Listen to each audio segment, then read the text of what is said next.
شریف پڑھے تو آقا علیہ السلام اس کے درود شریف کو سنتے ہیں، تو زیادہ سے زیادہ جمعہ کے دن مسلمانوں کو چاہیے کہ درود شریف کی کثرت کرے۔ اللہ تعالیٰ مجھے آپ کو کثرت کرنے کی توفیق عطا فرمائے۔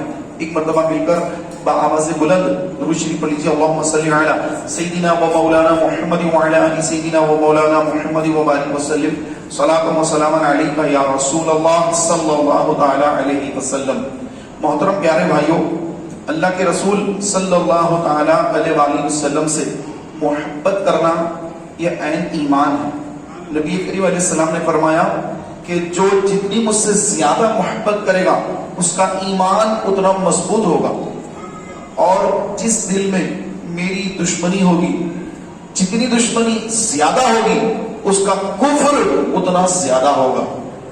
اب دیکھیں مسلمان، ہر قسم کے مسلمان ملیں گے آپ کو، تو کوئی سنتوں پہ عمل کر رہا، کوئی درود شریف پڑھ رہا، تو کوئی نہ سنت پہ عمل کر رہا، نہ درود شریف پڑھ رہا، نہ اس کو شریف کا کوئی خیال ہے، نہ نماز کا پابند ہے، اس کا ایمان جو ہے کمزور ہے۔ ایک ہے کہ 5 وقتہ نماز کے ساتھ ساتھ آقا علیہ الصلوۃ والتسلیم کی ذات پر درود بھی پڑھتا ہے، آقا کا نام آتے انگوٹھے چوم لیتا ہے، آقا علیہ السلام کی سنتوں کو زندہ کرتا ہے، آقا علیہ السلام کے طریقے کے مطابق زندگی گزارتا ہے، اس کا اٹھنا بیٹھنا چلنا پھرنا ہر کام سنت کے مطابق ہوتا ہے، اور مدینہ مدینہ کرتا رہتا ہے۔ ہمیشہ اس کو مدینے کی یاد آتی ہے کہ مدینہ کب پہنچوں، مدینے کیسے پہنچوں۔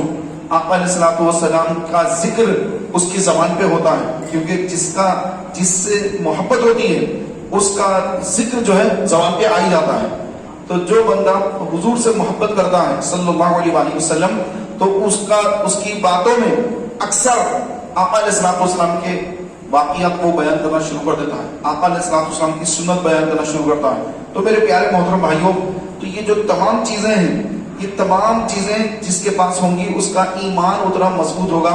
حضرت ابو بکر صدیق رضی اللہ تعالی عنہ کی وہ عظیم الشان صحابی رسول ہیں کہ جن کی وہ نیکی، عبادتیں تو سب صحابہ کر رہے ہیں، سب صحابہ کی نماز بھی پڑھ رہے ہیں، روزہ رکھ رہے ہیں، زکوٰۃ دے رہے ہیں، سب کچھ کر رہے ہیں اور حضور سے محبت بھی کر رہے ہیں، لیکن صدیق اکبر وہ ہستی ہے کہ تمام صحابہ کرام علیہ رضوان میں سب سے زیادہ رسول پاک سے محبت کرنے والی ہستی صدیق اکبر کی، اور اسی وجہ سے اللہ نے آپ کو وہ مقام اور وہ مرتبہ عطا فرمایا کہ صبح قیامت تک آپ رسول پاک علیہ الصلوۃ والسلام کے پہلو میں بالکل بازو میں آرام فرمائیں۔ سبحان اللہ۔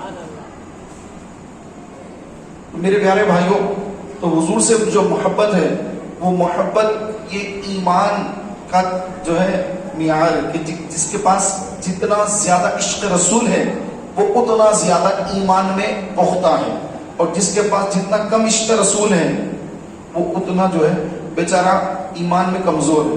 اب جو حضور کی دشمنی میں آ گیا، اسلام کی دشمنی میں آ گیا، ایک ہوتا انکار کر دینا لیکن خلاف بھی نہ بولنا، تو یہ کیا ہے؟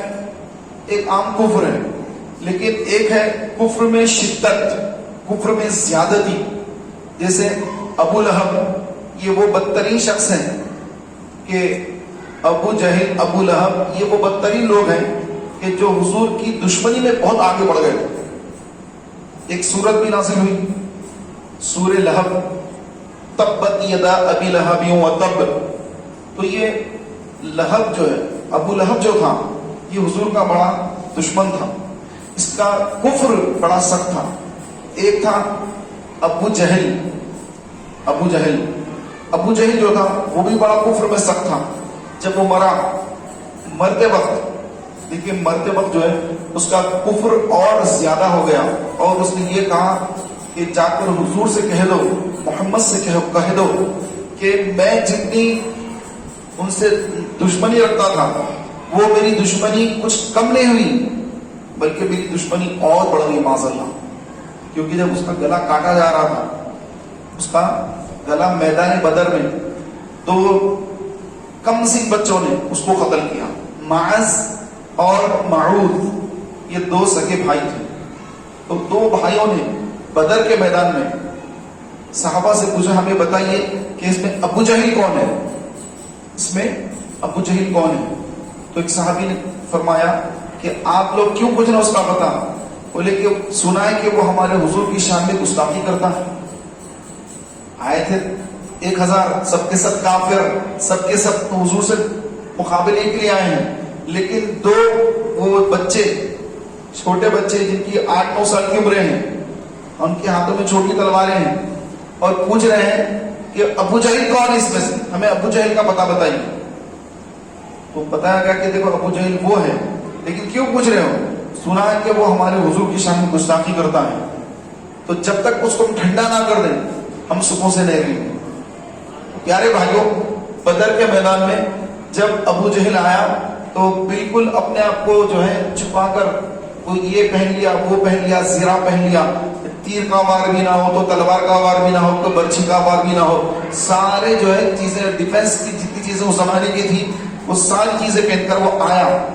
جیسے حضرت معاذ ان دونوں نے جب دیکھا کہ اچھا یہ ابو جہل ہے، یہ حضور کا گستاخ ہے، تو پیارے بھائیوں بدر کے میدان میں ان دونوں بھائیوں نے تیز دوڑتے ہوئے آن کی آن میں اس کے پاس پہنچے، اور ایک کے بعد ایک دونوں بھائیوں نے مل کر ایسا زبردست حملہ کر دیا اس کے اوپر کہ وہ جو گھوڑے پر بیٹھا تھا نیچے آ کر گر گیا۔ اس کے بعد بھی اس پہ حملے کرتے رہے۔ تو پیارے بھائیوں وہ منظر دیکھ کر کچھ کفار آ گئے اور آ کر انہوں نے ان بچوں پر حملہ کیا، تو ایک بھائی کا ہاتھ کٹ گیا، ایک بھائی کا ہاتھ کٹ گیا موڑے میں سے، ایک کافر نے تلوار ماری موڑے پر تو ہاتھ کٹ گیا۔ تو انہوں نے کیا کیا، اپنی تلوار کو دوسرے ہاتھ میں پکڑ لیا اور اس ہاتھ سے لڑنے لگ گئے، اور یہ ہاتھ جو ہے ہل رہا ہے، پورا کٹا نہیں ہاتھ جو ہے وہ اس طرح سے ہل رہا ہے۔ تو انہوں نے جب دیکھا کہ یہ ہاتھ بار بار ہل رہا ہے اور جنگ میں جو ہے بڑی سے ڈسٹربنس ہو رہا ہے، تو انہوں نے اپنے ہاتھ کو اپنے پیر کے نیچے رکھ کر کھال کو ایسے کھینچ کر، مونڈے کو ایسا کھینچ کر اپنے ہاتھ کو الگ کر دیا اور ایک ہاتھ سے لڑنا شروع کر دیا، جس طرح ایک پیپر کو پھاڑ دیتے ہیں اس طرح اپنی کھال کو انہوں نے پھاڑ دیا۔ تصور کیجئے پیارے بھائیوں، کیا عشق رسول ہے، کیا عشق رسول کا جام پیا ہے انہوں نے، سبحان اللہ۔ پیارے بھائیوں ہاتھ کو وہاں چھوڑ دیا، اور اس کے بعد ایک ہاتھ سے لڑتے لڑتے ایک نے تو جام شہادت نوش کر لیا، اور ایک جو تھے وہ ماشاءاللہ سے محفوظ رہے۔ پیارے بھائیوں ابو جہل مر گیا، جب وہ بالکل پڑا ہوا ہے، اب اس کی آخری سانسیں چل رہی ہیں، یقین ہوگا کہ اب یہ بچنے والا نہیں ہے۔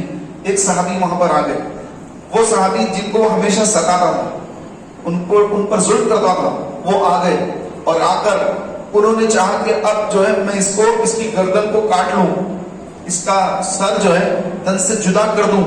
تو اس کو جب کاٹنا چاہا تو پیارے محترم بھائیوں ابو جہل نے کہا کہ رک جاؤ، کہ تم جب میری گردن کاٹ کر جب تم محمد صلی اللہ علیہ وسلم کے پاس لے جاؤ گے تو میرا پیغام بھی سنانا کہ اے محمد، کہ میں زندگی بھر تم سے، جب سے تم نے کلمے کی دعوت دی، جب سے میں تمہارا دشمن ہوں اور آج تک بھی ہوں، اور اب میری دشمنی کم نہیں ہوئی بلکہ میری دشمنی تم سے اور بڑھ گئی، یہ پیغام جا کر محمد صلی اللہ علیہ وسلم کو سنا دینا۔ پیارے بھائیوں آپ نے کہا ٹھیک ہے تیرا پیغام سنا دوں گا، یہ فرما کر اس کی گردن کو کاٹ دیا، سر لے کر حضور کی بارگاہ میں آ گئے، عرض کی یا رسول اللہ یہ ابو جہل کا سر ہے، اور اس نے آخری میں یہ کہا کہ محمد کو میرا پیغام پہنچا دے کہ میری دشمنی کچھ بھی کم نہیں ہوئی، میری دشمنی اور بڑھ گئی۔ تو آقا علیہ السلام نے اس کا جواب دیا، فرمایا کہ ابو جہل جو ہے یہ میرے دور کا فرعون ہے، موسیٰ کا جو فرعون تھا وہ موسیٰ کا فرعون مرتے وقت یہ کہا تھا کہ میں موسیٰ اور ہارون کے خدا پر ایمان لایا، لیکن اللہ نے اس کے ایمان کو رد کر دیا، اس کو دریا نیل میں ڈبو دیا، کیونکہ موت کے وقت ایمان لانا اللہ کے پاس قابل قبول نہیں، کہ مرتے وقت توبہ کرنا بھی اللہ کی بارگاہ میں قبول نہیں، کیونکہ جب موت آ جاتی ہے، ملائکۃ الموت میں تشریف لاتے ہیں، تو اس وقت اگر کوئی اسلام لانا چاہے یا کوئی اپنے گناہوں سے توبہ کرنا چاہے تو اللہ اس کو جو قبول نہیں فرمائے گا، کیوں؟ کیونکہ وہ اس کا آخری وقت آ گیا، وہ تو دیکھ لیا ہے، سب کچھ دیکھ رہا ہے، ملائکۃ الموت آ چکے ہیں، اب اسلام لانا قابل قبول نہیں ہے۔ تو میرے پیارے بھائیوں وہاں پر فرعون نے ڈوبتے ہوئے دریائے نیل میں ڈوبتے ہوئے کہا تھا کہ میں ہارون اور موسیٰ کے خدا پر ایمان لایا، لیکن اللہ نے رد فرما دیا۔ آقا علیہ السلام فرماتے ہیں کہ یہ میرے دور کا فرعون ہے، اور اللہ کی بارگاہ میں میرا مقام جتنا بلند ہے، جتنا زیادہ میرا مقام ہے، اللہ نے ویسے ہی میرا دشمن بھی بڑا سخت رکھا ہے۔ دشمن بھی میرا بڑا سخت ہے کہ یہ موت کے وقت مر رہا ہے، ابھی اسلام نہیں لا رہا ہے، بلکہ یہ کہہ رہا ہے کہ میری دشمنی اور بڑھ گئی ہے۔ تو اللہ نے محبوب کا مقام بلند فرمایا ہے۔ وَرَفَعْنَا لَكَ ذِكْرَكَ، اے محبوب ہم نے آپ کی خاطر آپ کا ذکر بلند کر دیا ہے۔ تو حضور کا ذکر اللہ نے بلند کیا ہے، تو جو اس ذکر کو گھٹانا چاہے گا وہ گھٹ جائے گا، جو اس ذکر کے خلاف آئے گا، جو اس کے خلاف میں آئے گا، گویا وہ اللہ سے جنگ کر رہا ہے، اور اللہ تعالیٰ اس کو تباہ و برباد کر دے گا، اور دنیا میں بھی وہ ذلیل اور رسوا ہو جائے گا۔ آج آپ دیکھ رہے ہیں کہ جس نے حضور کی شان میں گستاخی کی وہ آج جیل کے اندر بند ہے، اور انشاءاللہ تبارک و تعالیٰ اس کا جو ہے بڑی ذلت کے ساتھ اس کا خاتمہ ہوگا، آپ دیکھیں گے انشاءاللہ تبارک و تعالیٰ۔ پیارے اور محترم بھائیوں، اللہ تبارک و تعالیٰ عز و جل نے اپنے پیارے محبوب صلی اللہ تعالیٰ علیہ وآلہ وسلم سے محبت فرمائی، اللہ نے محبوب سے محبت فرمائی اور اپنا محبوب بنایا، اور ساری کائنات جو کچھ بنی ہے سب حضور کے صدقے میں بنی ہے۔ یہ جو ہم سانس لے رہے ہیں، یہ جو ہم کو مل رہا ہے، کھا رہے ہیں، پی رہے ہیں، یہ جو کچھ مل رہی نعمتیں، یہ ساری نعمتیں حضور کا صدقہ ہے۔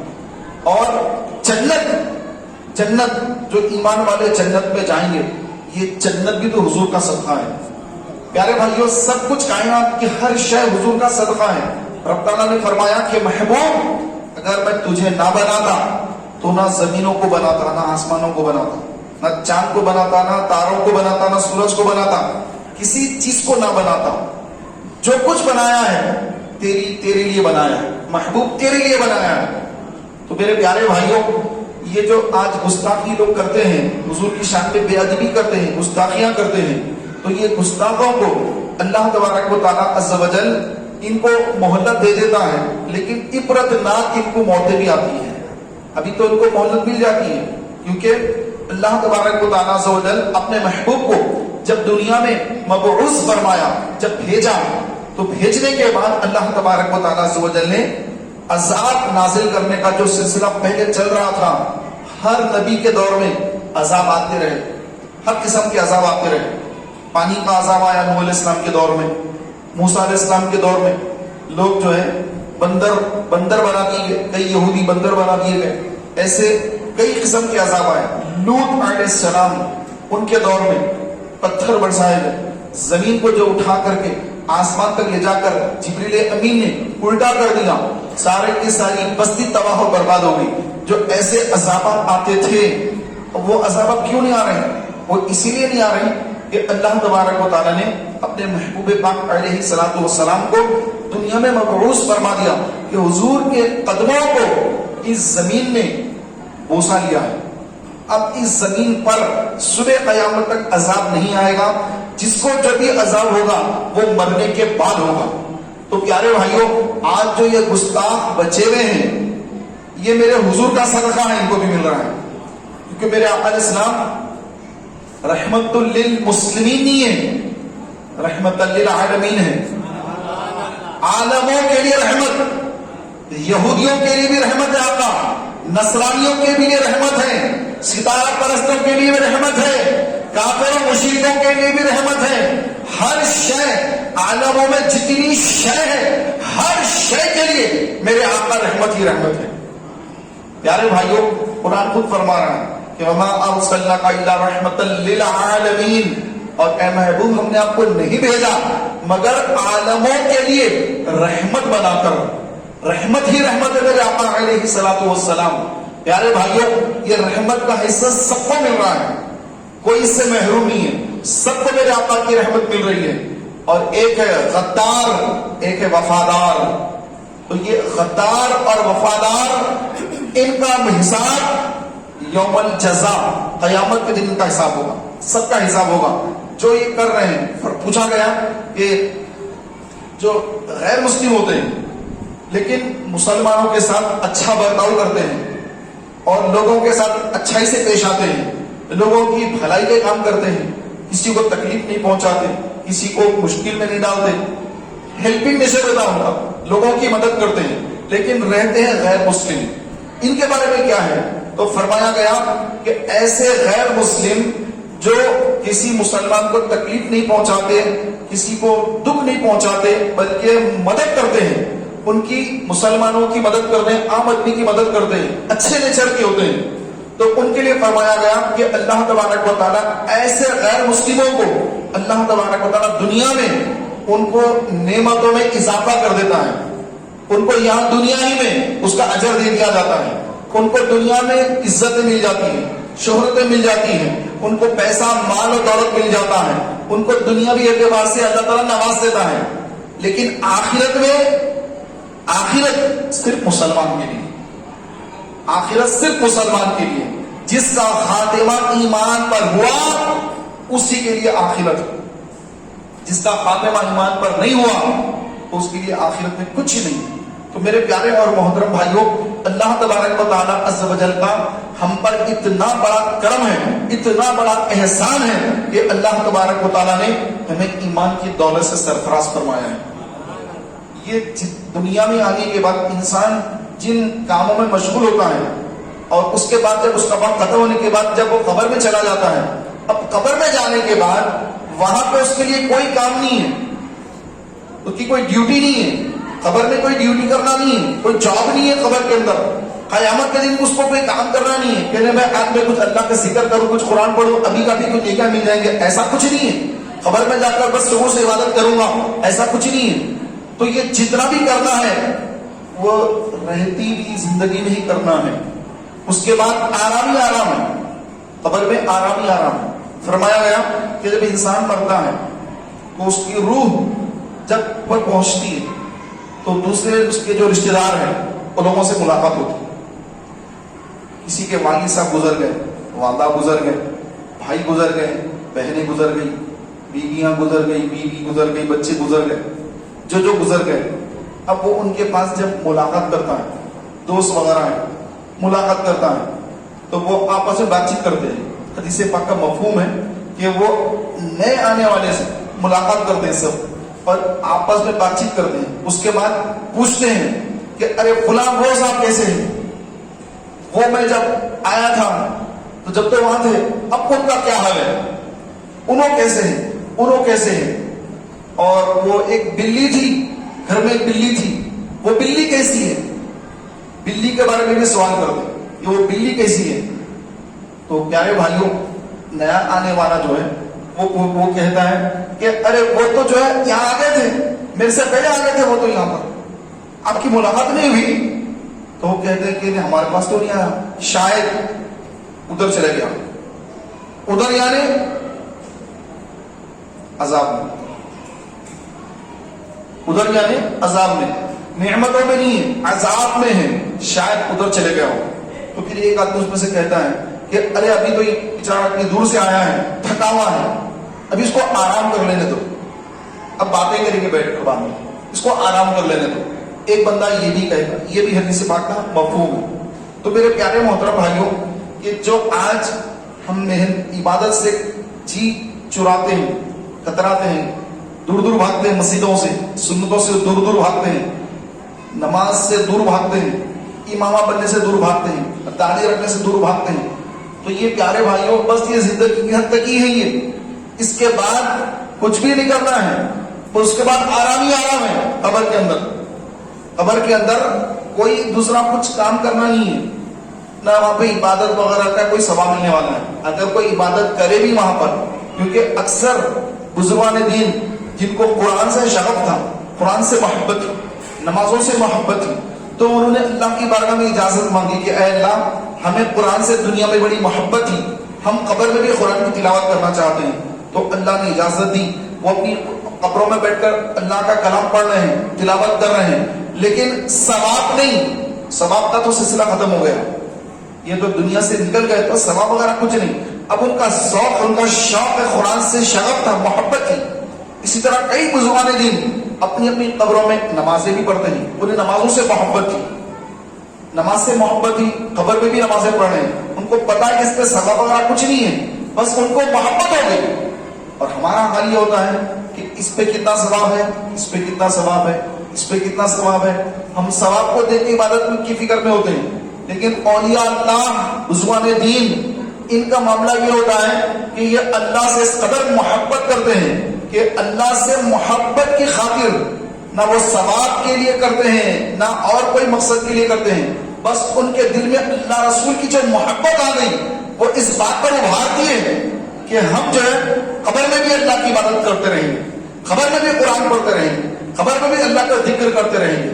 تو میرے پیارے اور محترم بھائیوں, یہ حال ہے جن کے دلوں میں اللہ کی محبت, رسول کی محبت آ جاتی ہے, اور جس دل میں دنیا کی محبت ہوتی ہے تو اس کو حکم دیا جا رہا ہے کہ آؤ نماز کی طرف, حی علی الصلاۃ, آؤ نماز کی طرف, حی علی الفلاح, آؤ کامیابی کی طرف, تب بھی وہ نہیں آتا ہے کیونکہ اس کے دل میں اللہ کی محبت ہی نہیں, رسول کی محبت ہی نہیں, اس کے دل میں دنیا کی محبت ہے. اور یہ دنیا کی محبت جب لے کر آخرت میں آئے گا تو حدیث پاک میں ہے کہ قیامت کے دن دنیا کو لایا جائے گا. کیسی صورت میں؟ ایک بدشکل بڑھیا, بدشکل بڑھیا کی شکل میں قیامت کے روز دنیا کو لایا جائے گا. لوگ اس کو دیکھ کر کترائیں گے, چھینک کھائیں گے, ارے کتنی بری چیز ہے یہ, کیسی ہے یہ, لوگ اس سے جو ہے دور دور جانا چاہیں گے. تو پیارے بھائیوں, اللہ تعالیٰ دنیا کو بھی زبان دے گا, دنیا کہے گی کہ اے اللہ مجھے تو جہنم میں ڈال رہا ہے, جو جو مجھ سے محبت کرتے تھے, جو جو مجھ سے محبت کرتے تھے ان کو بھی میرے ساتھ داخل جہنم کر دے. تو پیارے بھائیوں, جو جو لوگ دنیا میں رہ کر دنیا سے محبت میں لگ گئے, اب ان کو جو ہے اس کے ساتھ جہنم میں جانے کا حکم ہوگا. تو دنیا کیا چیز ہے, دنیا کی محبت کیا ہے؟ ہم پہلے اس چیز کو سمجھیں کہ دنیا کی محبت کیا ہے. یا اچھے کپڑے پہننا, اچھے کھانا پی لینا, یا اچھا لباس پہن لینا, یا اچھے گھروں میں رہنا, یہ دنیا ہے؟ یہ ہے کیا آخر دنیا؟ تو پیارے بھائیوں, جب پوچھا گیا علماء سے یہ دنیا کیا ہے, وہ فرمایا کہ ہر وہ کام دنیا ہے جو آخرت سے غافل کر دے, جو آخرت سے غافل کر دے وہی دنیا ہے. اب اگر کوئی آدمی ہے ماشاءاللہ سے بہت پیسے والا ہے, زکات ادا کرتا ہے, زکات کون ادا کرتا ہے؟ جس کے پاس مال ہوتا ہے. غریب تو زکات لینے والا ہی ہو جاتا ہے, یا جو میڈیم ہے, نہ اس پہ زکات واجب ہوتی ہے نہ وہ زکات دینے کے قابل ہے, میڈیم ہے, اپنی جگہ زندگی گزار رہا ہے.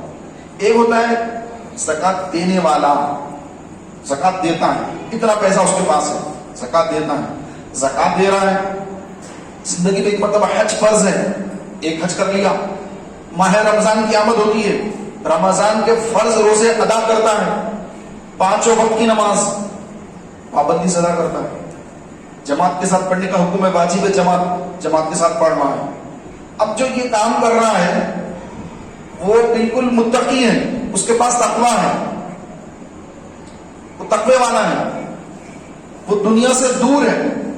لیکن ایک آدمی ہے کہ اس کے پاس پیسہ بھی نہیں ہے, نہ وہ زکات ادا کر رہا ہے, اس کے پاس پیسہ اتنا جمع نہیں ہو رہا کہ زکات ادا کرے, نہ زکات ادا کر رہا ہے, نہ اتنا پیسہ اس کے پاس آیا کہ نہ کبھی حج کر سکتا. زندگی میں ایک مرتبہ حج بھی اس پر واجب نہیں ہو رہا ہے. رمضان آیا, روزوں کا کوئی اہتمام نہیں, نماز کا کوئی اہتمام نہیں روزانہ.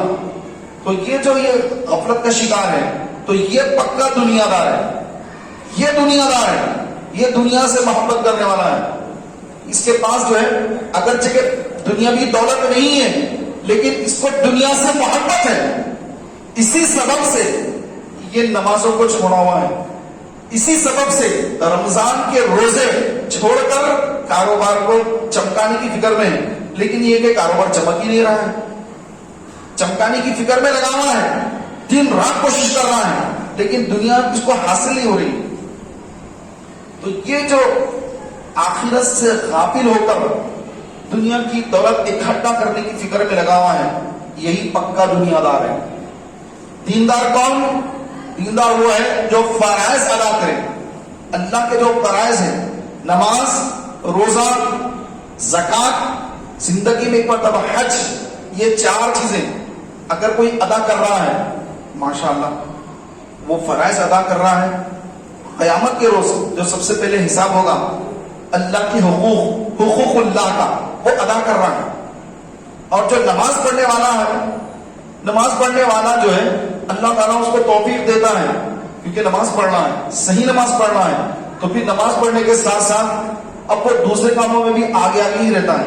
ارے میں تو نماز پڑھ رہا ہوں، کسی کی دل آزاری نہیں کروں گا، کسی کا مال نہیں کھاؤں گا، ورنہ میری نماز اتنی محنت سے پڑھ رہا ہوں، پوری نماز رائگاں ہو جائے گی میری، کسی کا حق نہیں ماروں گا. نہ اپنے بھائی کا حق مارتا ہے، نہ بہن کا حق مارتا ہے. عموماً دیکھا گیا کہ ہم ہندوستان میں رہتے ہیں تو یہاں کے ماحول سے متاثر ہو کر بہت سارے لوگ شادی ہو، جن بہنوں کی شادیاں ہو جاتی ہیں تو ان بہنوں کو حصہ نہیں دیتے باپ کی جائیداد میں سے. والد صاحب گزر گئے اور والد صاحب کے پاس ماشاءاللہ کافی پیسہ تھا، اب جو بھی پیسہ تھا ان کے پاس، اب وہ ان کے وصال کے بعد، ان کے انتقال کے بعد اب وہ مال ورثہ میں تقسیم ہوتا ہے. تو بعض گھروں میں یہ دیکھا گیا، آج بھی دیکھا جا رہا ہے کہ بھائی جو ہے پورے ایک ہو جاتے ہیں، بہنوں کو الگ کر دیتے ہیں اور کہتے ہیں کہ دیکھو بہن کی تو ہم نے شادیاں کر دی، شادی میں اتنا لاکھ کا خرچہ ہوگا، جہیز دیے، سونا دیے، کھانا دیے، شادی خانے میں، بڑے شادی خانے میں شادی کرے تو اتنے لاکھ آپ کی شادیوں میں لگ گئے، اب ہم اس میں سے کچھ بھی نہیں دیں گے کیونکہ ہم تو کچھ خرچہ نہیں کرے، تو اس میں سے ہم کو ملنا چاہیے. تو یہ بالکل غیر اسلامی ہے، حرام ہے کہ اپنی بہنوں کا حق مار کھانا ہے، بہنوں کا حق مار لینا ہے، اور یہ اللہ کے حکم کے بالکل خلاف ہے اور آخرت میں اس کی خطرناک سخت بوجھ ہونے والی ہے. تو میرے پیارے بھائیوں، یہ کافروں میں رہ کر، غیر مسلموں میں رہ کر ہمارے بہت سارے مسلمان بھائی بھی نعوذ باللہ اس طرح کی غفلت کا شکار ہو جاتے ہیں. تو مسلمانوں کو جان دینا چاہیے کہ والد کا جب انتقال ہو جاتا ہے تو انتقال کے بعد اب وہ وراثت جو ہے وارث کو ملتی ہے. جس کی وراثت ہے اس کو مورث کہتے ہیں اور جس کو مال ملتا ہے وہ وارث کہلاتا ہے. تو وارث کون کون ہے؟ بیٹا بھی ہے، بیٹی بھی ہے، بیوی بھی ہے، سب اس کے ورثہ ہیں. جب تک زندہ ہے باپ جب زندہ ہے تو اب کوئی وراثت تقسیم نہیں ہوگی. باپ کا مال ہے، جس کو چاہے دے، جس کو چاہے نہ دے، اس کی مرضی. لیکن جب وہ گزر جاتا ہے، اس کا جب انتقال ہو جاتا ہے، انتقال ہونے کے بعد اب اس کا مال اب اللہ کے حکم سے منقسم ہوگا کہ کس کو کتنا دینا ہے. تو اگر دیکھتے ہیں، اکثر دیکھا جاتا ہے کہ لوگ جو کورٹ کچہری کو چلے جاتے ہیں، بھائی بہن جو ہے، بہن کا حق بھائی ادا نہیں کر رہا ہے تو بہن اور بہن بھائی وہ دونوں مل کر کورٹ چلے جاتے ہیں، وکیل کے پاس چلے جاتے ہیں اور مقدمہ دائر کر دیتے ہیں. تو یہ تمام چیزیں کرنے کی ضرورت نہیں ہوتی ہے کہ جب انتقال ہو جائے تو کسی عالم دین کے پاس، کسی مفتی کے پاس بیٹھ جائے اور پھر اپنی ساری جو ہے بات بتائے کہ ہم اتنے بھائی ہیں، اتنی بہنیں ہیں، ہمارے والد صاحب کی اتنی جائیداد ہے تو کس پہ کتنا تقسیم ہونا چاہیے. ہمارے والدہ بھی زندہ ہے، ان کو کتنا ملنا چاہیے. پھر وہ مفتی صاحب جو بتائیں گے کہ بھائی ایسا ایسا ایسا ایسا ہے، آپ ان کو اتنا دے دیں، ان کو اتنا دیں، ان کو اتنا دیں، تو عین شریعت کے مطابق وہ بتائیں گے تو آپ اس کے مطابق عمل کر لیں گے تو سبحان اللہ، نہ غیر مسلموں کے پاس جانے کی ضرورت پڑے گی اور نہ کورٹ کچہری میں پیسہ برباد کرنے کی ضرورت پڑے گی، نہ آپ کو کسی قسم کا کوئی ٹینشن ہوگا، نہ آخرت میں عذاب ہوگا، بلکہ اللہ تبارک و تعالیٰ کی اطاعت کرنے پر اللہ تعالیٰ اس میں اور برکت عطا فرمائے گا. ہم سمجھتے ہیں کہ نہیں بھائی اس کو دے دیں گے تو ہمارا کم ہو جائے گا، ایسا کچھ کم نہیں ہوگا. آپ جن کے حقوق ہیں ان کے حقوق ادا کریں، اللہ تعالیٰ اور عطا فرمانے والا ہے، اللہ اور دینے والا ہے. تو میرے پیارے اور محترم بھائیوں، کہ اللہ تبارک و تعالیٰ کا جو قانون ہے یہ صبح قیامت تک کے لیے قانون ہے، ہر مسلمان کے لیے قانون ہے. تو ہم چونکہ قرآن پاک سے کافی دور ہوتے چلے جا رہے ہیں، قرآن پاک کی تعلیمات سے دور ہوتے چلے جا رہے ہیں، ہم صرف دنیاوی طور پر بس جی رہے ہیں تو یہ سمجھ رہے ہیں کہ بھائی جینا ہے اور اس میں پیسے والے بن کر، مالدار بن کر ایسا جینا ہے کہ بس ایک ریکارڈ قائم ہو جائے کہ ان کے پاس اتنی جو ہے دولت تھی، اتنے بڑے آدمی تھے, اتنے مالدار آدمی تھے. تو میرے پیارے بھائیوں, سب سے بڑے مالدار بن جانا یہ کوئی کامیابی نہیں ہے. شداد نام سنا ہوگا, شداد, اس نے جنت بنائی. جب اس کو پتا چلا کہ اللہ نے آخرت میں مسلمانوں کے لیے جنت رکھی ہے, جو کلمہ پڑھے گا مسلمان مرے گا تو اللہ تعالیٰ اس کو جنت میں داخل کرے گا, تو شداد نامی ایک بادشاہ نے جنت بنائی, شداد کی جنت. کئی سالوں تک وہ جنت بنتی رہی, بنتی رہی, بنتی رہی. اس میں سونا لگایا, چاندی لگایا, اس کے اندر یہ نہریں لگا دیا, وہ کر دیا, یہ کر دیا, سب کر دیا. اب اس کے بعد اب بڑی شان و شوقت سے نکلا گھر سے کہ میں اب اپنی جنت میں داخل ہوں گا. تو جب جنت میں داخل ہونے لگا تو گیٹ جو تھی, گیٹ اس کو پتا چلا کہ اللہ تعالیٰ کی جو جنت ہے, وہ جنت کی جو گیٹ ہے وہ اتنی بڑی ہے کہ 500 سال تک اگر گھوڑا دوڑتا رہے تو ایک کونے سے دوسرے کونے کو پہنچے گا. اس کو یہ خبر چلی, پتا چلی خبر کہ اتنا بڑا اس کا دروازہ ہے, گیٹ اتنی بڑی ہے جنت کی. اب اس نے کہاں سے بنا گا اتنی بڑی گیٹ, لیکن اب اس کے حساب سے بنا لی گیٹ, بڑی گیٹ بنا لی اس دور کے حساب سے, بڑی گیٹ بنا لی. اب بڑے کرو پر کے ساتھ اپنے لو لشکر کو لے کر کے بالکل آ گیا جنت کے دروازے کے, اس کی شداد کی جنت کے دروازے کے پاس آ کے اب چاہ کے انٹر ہو جائے. ادھر اللہ کا حکم آ گیا کہ اے اسرائیل, اے ملک الموت علیہ السلام, فوراً پہنچو اور شداد کو جنت میں داخل ہونے نہ دینا, شداد کو جنت میں داخل ہونے نہ دینا. اس سے پہلے کہ اس کا قدم جنت, اس کی بنائی ہوئی جنت میں پڑے, تم اس کی روح قبض کر لینا. حضرت ملک الموت علیہ السلام, اسرائیل علیہ السلام آن کی آن میں زمین پہ تشریف لائے اور اس کی روح قبض کر لی. اس سے پہلے کہ وہ جنت میں اس کی بنائی ہوئی ڈپلیکیٹ جنت میں داخل ہوتا, اللہ نے اس کی روح قبض کرنے کا حکم دیا اور وہیں پر وہ مر گیا. تو میرے پیارے اور محترم بھائیوں, جنت جو بنانے والوں نے جنت بھی بنا لی لیکن داخل نہیں ہو سکی. تو یہ دنیا جو ہے یہ بہت بڑا فریب ہے, بہت بڑا دھوکہ ہے. روایتوں میں لکھا ہے جب انسان کی موت کا وقت آتا ہے, جب وہ مرتا ہے تو اس کو ایسا لگتا ہے کہ میں خواب دیکھ رہا ہوں, جیسے ڈراؤنی خواب دیکھتے ہیں اکثر, خواب دیکھ رہا ہوں. وہ خواب پہ جو ہے سب دیکھتا ہے انتقال ہو گیا, بھائی رو رہا ہے, بہن رو رہے ہیں, بچے رو رہے ہیں, بچوں کی امی رو رہی ہیں, فلاں ہے, یہ ہے, پوری بری کنڈیشن ہے گھر کے اندر, اب اس کو غسل دے رہے ہیں. اب خواب میں سب دیکھ رہا ہے, ریئل میں ہو رہا ہے اس کے ساتھ, لیکن اس کو خواب نظر آ رہا ہے پورا. اس کے بعد اس کا جو اس کو کفن پہنا رہے ہیں, کفن پہناتے وقت لوگ رو رہے ہیں, لا کے میت کو سامنے گھر کے پاس اب رکھ دیے, آخری دیدار کر لو, آ کے آخری دیدار کر لو, لوگ کہہ رہے ہیں. تو لوگ آ کے دیکھ رہے ہیں, رو رہے ہیں اور ایک غمزدہ ماحول بنا ہوا ہے. پھر کفن بھی پہنا دیے, سب ہو گیا. اب اس کو جو ہے اٹھا لیے کندھے پر, اب لے کر کے قبر میں بھی آگے کو اتار دیے قبر میں. اب جب قبر میں اتارنے کے بعد, مٹی وغیرہ ڈالنے کے بعد جب سارے لوگ چلے جاتے واپس, تو فرمایا گیا کہ انسان اس وقت جو ہے اس کی روح کو جب لوٹایا جاتا ہے, جب روح لوٹتی ہے, یہ میرے ساتھ بھی ہوگا, آپ سب کے ساتھ بھی ہوگا, ہر ایک کے ساتھ ہوگا. تو پیارے بھائیوں, جب روح انسان کی جسم میں لوٹتی ہے تو وہ سمجھتا کہ ارے میں تو زندہ ہوں, کتنا ڈراؤنی خواب دیکھا میں نے, بڑا ڈراؤنی خواب تھا بھائی, مر گیا تھا میں تو, غسل دے دیے تھے میرا, کفنا دیے تھے, کفن میں جنازہ اٹھ گیا تھا میرا, نماز جنازہ بھی پڑھ لیے تھے میری, قبر میں ڈال دیے تھے میرے کو, لیکن دیکھو میں تو زندہ ہوں. اس کے بعد جو ہے وہ حرکت کرے گا, حرکت کرے گا تو اس کے جسم پہ اس کو کپڑے محسوس نہیں ہوں گے, تو گھبرائے گا, ارے میرے کپڑے کہاں چلے گئے, یہ کیا پہنا ہوں, یہ کچھ الگ ہی دکھ رہا ہے, یہ تو کفن ٹائپ کا دکھ رہا ہے, یہ کیا ہے, یہ اپنے پیروں کو جو ہے وہ مسل مسل کے دیکھے گا کہ میرے کپڑے کہاں چلے گئے. پھر اس کے بعد اندھیرا, خوب اندھیرا, اتنا اندھیرا کہاں سے, لائٹ کیوں نہیں ہے, اندھیرا کیوں اتنا, تو وہ پکارے گا اپنے بیٹوں کو, بیٹیوں کو, جس کو بھی پکارتا تھا, روز نیند میں سے اٹھ کے پکارتا تھا, ارے فلاں, ارے فلاں ادھر آؤ, کچھ بھی کام کے لیے بلاتا تھا اور ان کو آواز دینا, لیکن کوئی بھی اس کی آواز پہ لبیک نہیں بولے گی, سب خاموش نہیں ہے, کیونکہ کوئی سنائی, کسی کو سنائی نہیں دے گا نا.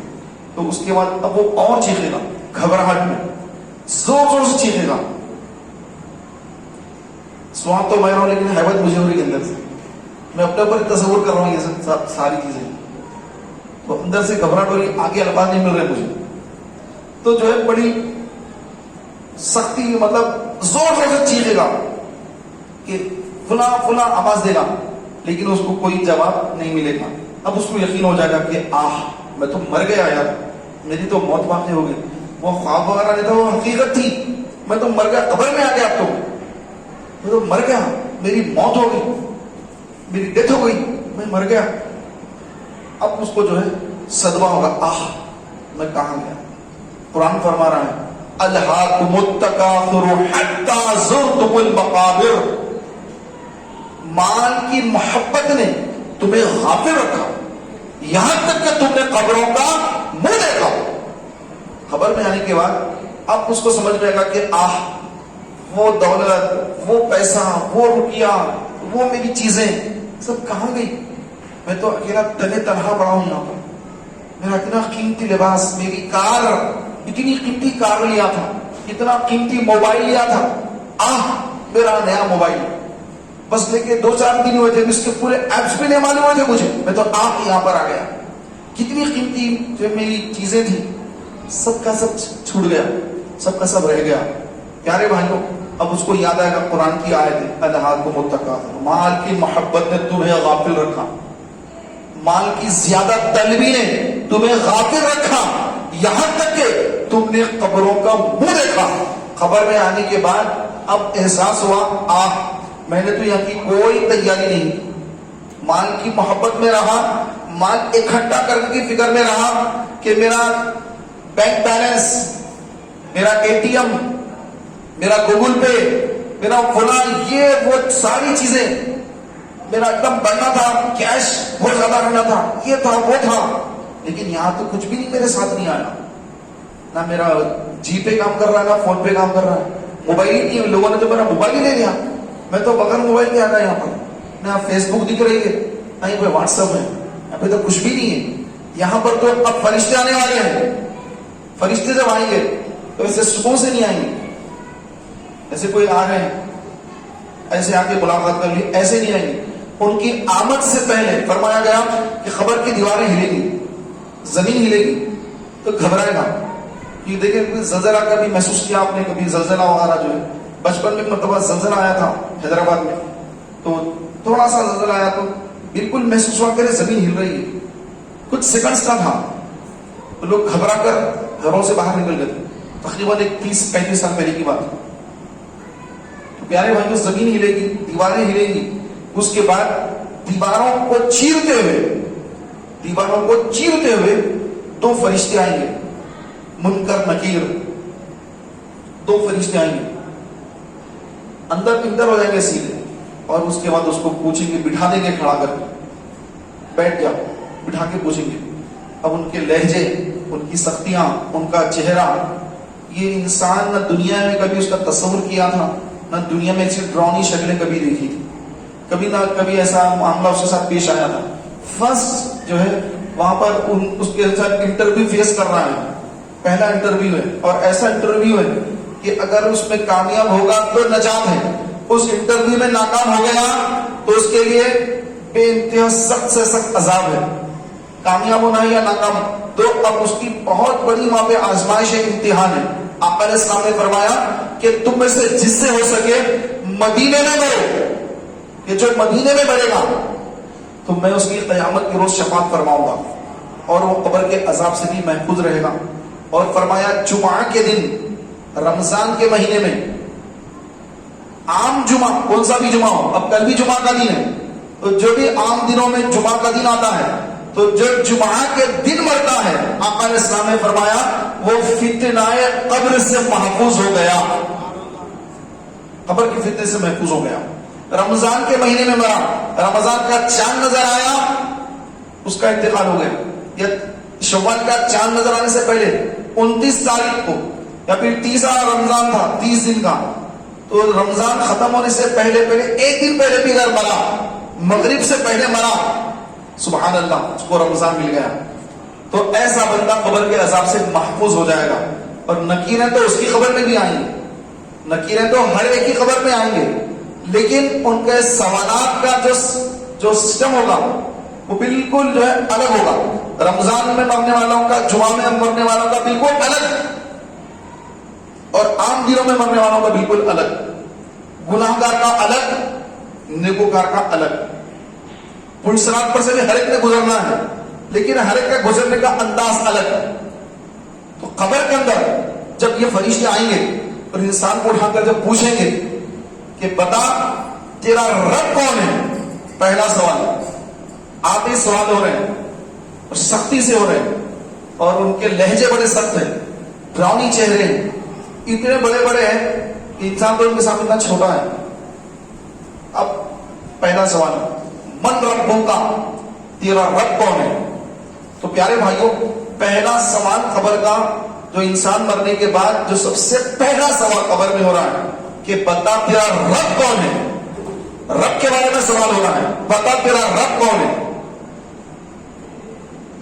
مسلمان مرا، ایمان پر خاتمہ ہوا، کہے گا ربی اللہ، میرا رب اللہ ہے. پھر دوسرا سوال، تیرا دین کیا ہے، ماں دینوں کا، کس دین پر تھا. فرشتے جب پوچھیں گے مسلمان تھا، کہے گا میرا دین تو اسلام تھا. اچھا، دو سوال میں کامیاب. اب تیسرا سوال، حضور کے چہرے کو بتا کر فرشتے پوچھیں گے بتا ان کے بارے میں کیا کہتا تھا. بتا ان کے بارے میں کیا کہتا تھا. کیا کہہ رہا ہے، کیا کہتے ہیں، نہیں، کیا کہتا تھا. تھا کب، دنیا میں تھا. جب تھا تو کیا کہتا تھا، زندہ کہتا تھا یا نعوذ باللہ حضور کو معاذ اللہ مردہ کہتا تھا. علم غیب کا ان کا انکار کرتا تھا، ان کے علم غیب کا انکار کرتا تھا، یا ان علم غیب کو مانتا تھا. نور مانتا تھا یا بشر مانتا تھا. کیا کہتا تھا، یہ سوال قبر میں ہو رہا ہے. اب جو لوگ دنیا میں زندگی بھر یہ کہتے رہے حضور ہماری طرح بشر تھے، بشر تھے، بشر تھے، بشر تھے، علم غیب نہیں تھا، علم غیب نہیں تھا، علم غیب نہیں تھا. جماعتوں میں لے جانا لوگوں کو، یہ جو ہے غلط تعلیم دے کے لے آنا. 40 دن کی جماعت میں چلو صاحب، جاتے وہ بیچارہ فاتحہ وغیرہ دے رہا تھا، حضور صلی اللہ علیہ وسلم کے ادب احترام میں تھا. جب 40 دن کی جماعت سے واپس آیا تو کہہ رہا کہ حضور ہماری طرح تھے، معاذ اللہ. اب اس کا ایمان رہا گیا، حضور کی شان میں ذری سی بھی بے ادبی کرے گا ایمان چلا جائے گا. حضور صلی اللہ علیہ وسلم کی نالے مبارک کو جوتیاں کہے گا، ایمان چلے جائے گا. تو بڑا نازک مسئلہ ہے. حضرت جنید، حضرت بایزید بستامی مدینے جاتے تو سانس کا شور نہ ہو، سانس جو لے رہے ہیں ہم، سانس کا شور نہ ہو مدینے میں، تو اپنی سانسوں کو بھی آہستہ لیا کرتے تھے کہ میری سانسوں کا شور نہ ہو جائے مدینے میں. تو جس کا مقام جتنا بلند ہوتا ہے وہ اتنا ادب والا ہوتا ہے. اس کو معلوم ایمان کی کیا اہمیت، حضور کا ادب کیا ہے. تو پیارے بھائیوں، تیسرا سوال ہو رہا کہ ان کے بارے میں کیا کہتا تھا. اب جو حضور صلی اللہ علیہ وسلم سے محبت کرنے والا ہے، عاشق رسول ہے، زندگی بھر جو سرکار کی ذات پر درود پڑھتا رہا، سلام پڑھتا رہا، محفلیں سجاتا رہا، میلاد کے جلوس میں شریک ہوتا رہا، میلاد کی محفلوں میں شریک ہوتا رہا، روزانہ فجر میں سلام پڑھتا رہا، جمعہ میں بھی سلام پڑھتا رہا، الصلاۃ والسلام علیک یا رسول اللہ پڑھتا رہا، اور یہ بھی پڑھتا رہا میں وہ سنی ہوں جلیل قادری مرنے کے بعد میرا لاشا بھی کہے گا. اور زندگی پر حضور کی بات میں سلام پیش کرتا رہا. دور و نزدیک کے سننے والے وہ کانے لالے کرامت پہ لاکھوں سلام پڑھتا رہا. تو مدینے کو سلام پہنچاتا رہا. اب تو مدینے والے آقا میری قبر میں تشریف لا چکے ہیں، تو جب سے دور سے سلام بھیجتا تھا، اب تو آقا کی بارگاہ میں قریب سے سلام بھیج رہا ہوں. قبر میں سرکار آئے تو میں قدموں میں گروں، گر فرشتے بھی اٹھائیں تو میں ان سے یوں کہوں اب تو پائے ناز سے اے فرشتوں کیوں اٹھوں، مر کے پہنچا ہوں یہاں اس دل ربا کے واسطے. تو پیارے بھائیوں، عاشق کا جو جواب ہوگا وہ کہے گا ارے یہ تو میرے آقا صلی اللہ علیہ وسلم ہے، انہی کی محبت میں تو چہرے پہ داڑھی کا نور سجایا تھا.